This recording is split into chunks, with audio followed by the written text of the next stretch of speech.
E se existisse um serviço gigantesco que salva milhões de vidas todos os anos? Milhões mesmo. Pois é, milhões, funcionando ininterruptamente, sem cobrar absolutamente nada no balcão, mas que, assim, acorda e vai dormir sendo alvo de reclamações de quem o sustenta. É um paradoxo e tanto, né? E se pessoas de países incrivelmente ricos, acostumadas com o que a gente costuma chamar de o melhor do mundo, viajassem pra cá e ficassem, tipo, absolutamente chocadas e maravilhadas com esse mesmo serviço? Esse canal revela coisas sobre o Brasil, então vem comigo.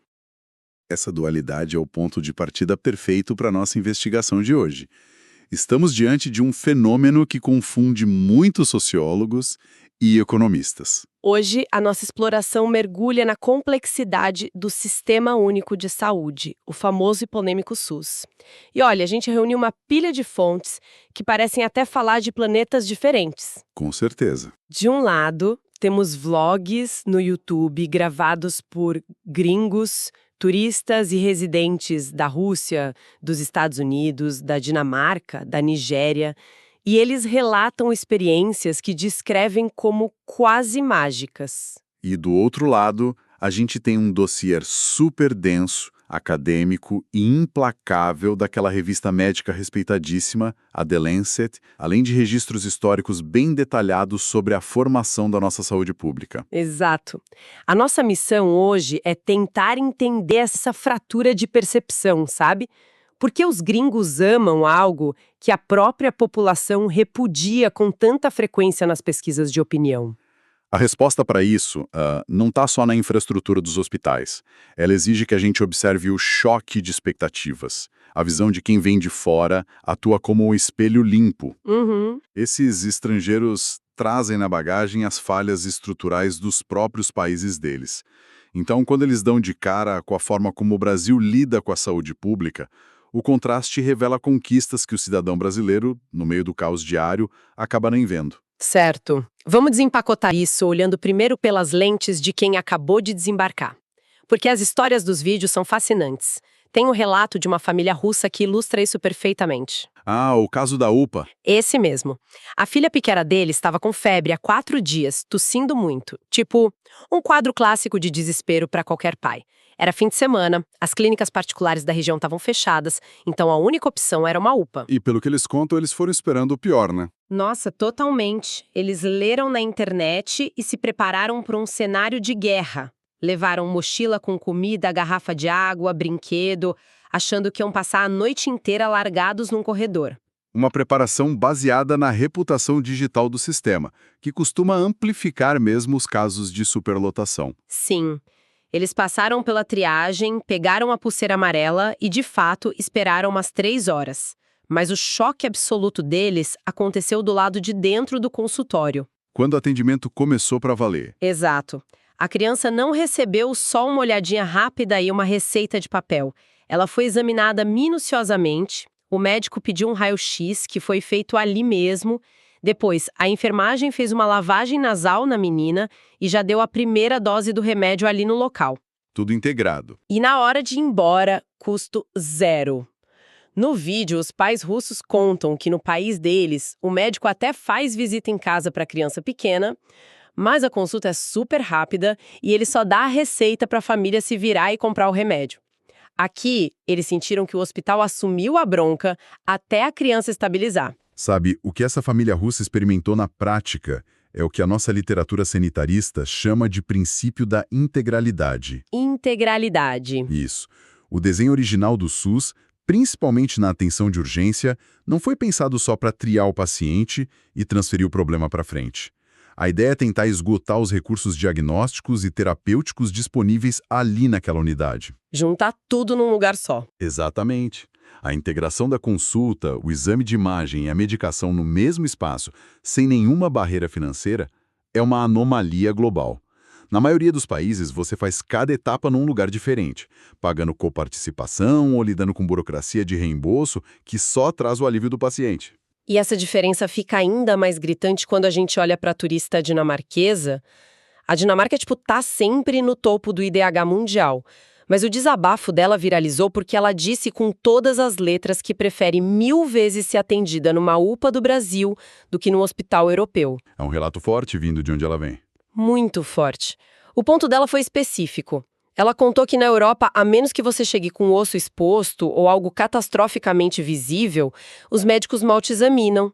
A resposta padrão para quase qualquer dor é uma receita de paracetamol e mandam você voltar para casa. Uhum. O famoso chazinho e repouso. Pois é. Aqui no Brasil, ela sentiu que a dor dela foi levada a sério. Fizeram um exame de laboratório rápido, deram medicação na veia. E esse é um dos debates mais interessantes da medicina atual. O modelo lá na Dinamarca e no Reino Unido é baseado num conceito chamado gatekeeping. Tipo um porteiro do sistema. Literalmente isso. O clínico geral atua como um porteiro rigoroso. O trabalho dele é filtrar ao máximo quem realmente precisa de um exame de imagem caro ou de um especialista. Os protocolos lá são desenhados para proteger o orçamento do Estado. O médico é treinado para intervir o mínimo possível na fase aguda. Caramba, então a ideia é economizar? Exato. Evitar superdiagnóstico. Já no Brasil, acontece o oposto. Por raízes culturais da nossa hospitalidade, somadas ao medo gigante de tomar um processo por negligência, criou-se uma cultura de superinvestigação. O médico brasileiro tende a pedir exame de sangue, raio-x, prescrever soro na veia com uma facilidade que assusta um europeu. Mas para o gringo, essa bateria de exames não soa como desperdício de dinheiro público. Para eles, soa como tratamento VIP. Totalmente VIP. É a prova de que a dor dele está sendo combatida com todo o arsenal possível. E quando a gente coloca o fator financeiro na conta, aí o choque é absurdo. Tem o caso daquele americano passando férias em Paraty. Nossa, esse caso da cabeça rachada, né? Isso. A tampa do porta-malas caiu na cabeça dele.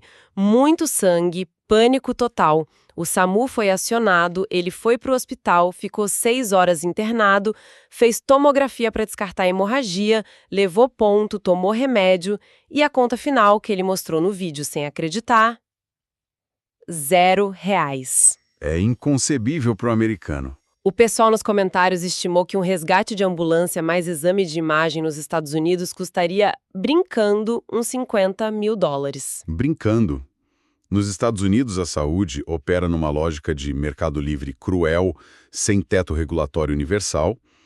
O medo de chamar uma ambulância e ir à falência é um fenômeno sociológico real lá. Tem gente que implora, mesmo sangrando, para ninguém chamar o resgate. Que pesadelo! Então, para esse americano em Paraty, não falir depois de um acidente físico traz um alívio tão imenso que a infraestrutura simples do nosso hospital público vira um detalhe bobo. Tem também o turista britânico vindo da terra do NHS, que é o sistema público deles.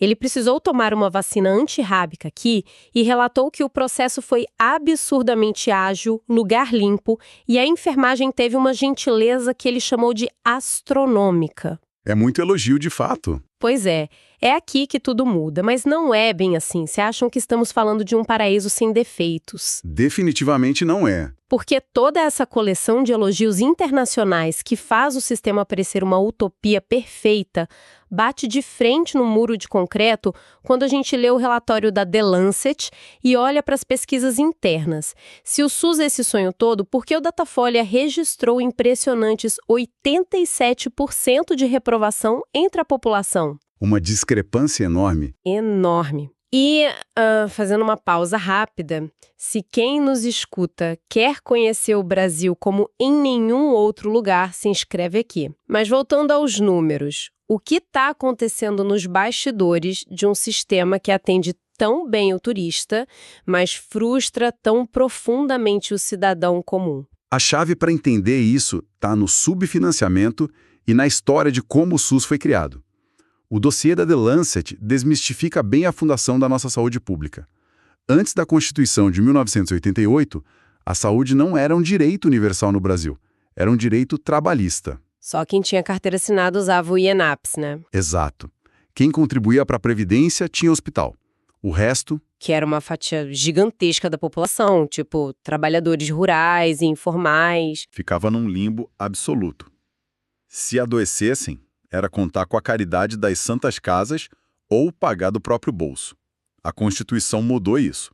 O SUS nasceu com a premissa de que a saúde é direito de todos e dever do Estado. E da noite para o dia, dezenas de milhões de pessoas ganharam o direito legal de exigir desde um curativo até um transplante de coração de graça. Sim, foi um salto democrático gigante, mas o problema estrutural que gera esses 87% de reprovação é que a gente criou um sistema com a ambição de um país escandinavo, só que manteve uma arrecadação de país em desenvolvimento. O choque de realidade aparece quando a gente olha para a famosa tabela SUS, né? Que é o documento que dita o repasse do governo para os hospitais. A tabela que está congelada há anos. Mostram que o repasse é de R$ 122 por um cateterismo cardíaco. E tem um caso citado nos registros que me deixou de queixo caído. Um remédio essencial para transplante de medula, o voriconazol, a tabela cobre uns R$ 37 a dose. Sendo que o custo real de mercado passa de R$ 1.000. A matemática é brutal. Como os hospitais sobrevivem pagando 1.000 recebendo 37? Eles não sobrevivem, eles acumulam dívidas astronômicas. Quando o procedimento custa mais do que o Estado paga, o hospital parceiro do SUS é forçado a reduzir o volume de atendimento para não fechar as portas de vez. Eles fecham leito, diminuem equipe. E aí a bomba explode no paciente. Exato. A consequência dessa asfixia é o maior pesadelo do brasileiro, que são as filas de regulação. E aqui a gente entende a divergência entre o gringo e o local. O turista entra no SUS pela porta da frente, nas urgências e UPAs. Onde tem verba imediata e prioridade. Funciona muito bem. Já o brasileiro que contribui a vida toda entra no sistema precisando de, sei lá, uma cirurgia de vesícula ou uma consulta com um neuropediatra. Ele cai na média e alta complexidade, que é onde o estrangulamento financeiro corta mais fundo. Ele só vê uma fila que dura meses ou anos. Nossa, e ainda tem o teto de gastos, forçando prefeituras a tirar dinheiro de outras áreas. Diante desse colapso matemático, como o sistema não desmorona? Pior ainda, como consegue manter o status de referência mundial em várias coisas? Porque o SUS não é só a recepção lotada do posto, certo? Longe disso. A resiliência do SUS vem de uma capilaridade invisível e de uma relação de dependência com o setor privado. A maioria da galera que paga plano de saúde caro acha que não usa o SUS, o que é um mito. A Anvisa tá aí para provar, né? Regula desde remédio de farmácia chique até a qualidade da água dos restaurantes de luxo. Perfeito. O próprio Sistema Nacional de Transplantes atende todo mundo, não importa a renda. E tem o Programa Nacional de Imunizações. A Lancet coloca a nossa vacinação como um triunfo histórico. A gente vacina em metrópole e em aldeia indígena isolada ao mesmo tempo. Até acidente de helicóptero de milionário costuma ser atendido primeiro pelo resgate do SAMU. Sim. E rola um fluxo financeiro onde o público e o privado se cruzam. O cirurgião que cobra fortunas na clínica particular muitas vezes opera casos super complexos num hospital universitário do SUS. Mas o mercado privado também drena os profissionais, não drena? Drena muito. Oferece salário melhor e tira médicos e enfermeiros bons da rede pública. Só que, quando o tratamento particular fica absurdamente caro, tipo um câncer onde o plano começa a tentar negar a cobertura, quem assume? O SUS. O Estado acaba sendo o amortecedor financeiro final de todo mundo, tendo plano ou não. Exatamente. Sabe, ver isso de forma sistêmica me lembra um dos relatos mais interessantes das nossas fontes. Um estudante nigeriano, que mora aqui, gravou um vídeo saindo de uma UBS, a Unidade Básica de Saúde. A reação dele é fantástica. É de explodir a cabeça. Ele precisava tomar umas injeções. O processo todo de pegar a senha, triagem, consulta e medicação levou 4 horas.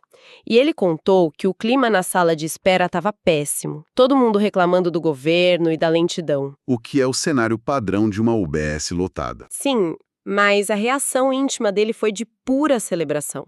Ele estava chocado com as reclamações dos brasileiros.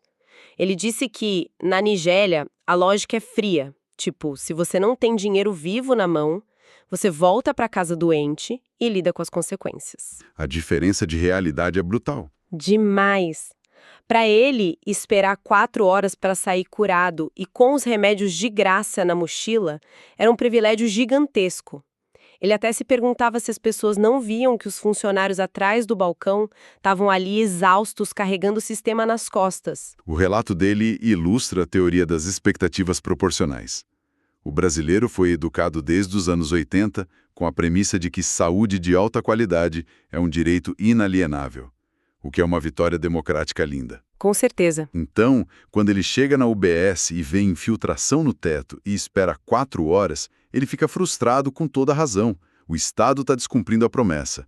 Já o nigeriano vem de um lugar onde essa rede de proteção simplesmente não existe para os mais pobres. Para ele não é violação de direito, é o melhor negócio da vida dele investir 4 horas em troca da cura. Exatamente. Isso abre um debate cultural enorme. Será que a gente tem uma síndrome de vira-lata tão profunda que a gente não valoriza as engrenagens que salvam milhares de vidas todo dia só porque elas têm defeitos visíveis? Ou é exatamente essa cultura de reclamar gritando na recepção do posto que impede o sistema de colapsar de vez? As duas dinâmicas funcionam juntas, e a Delancey reforça muito isso.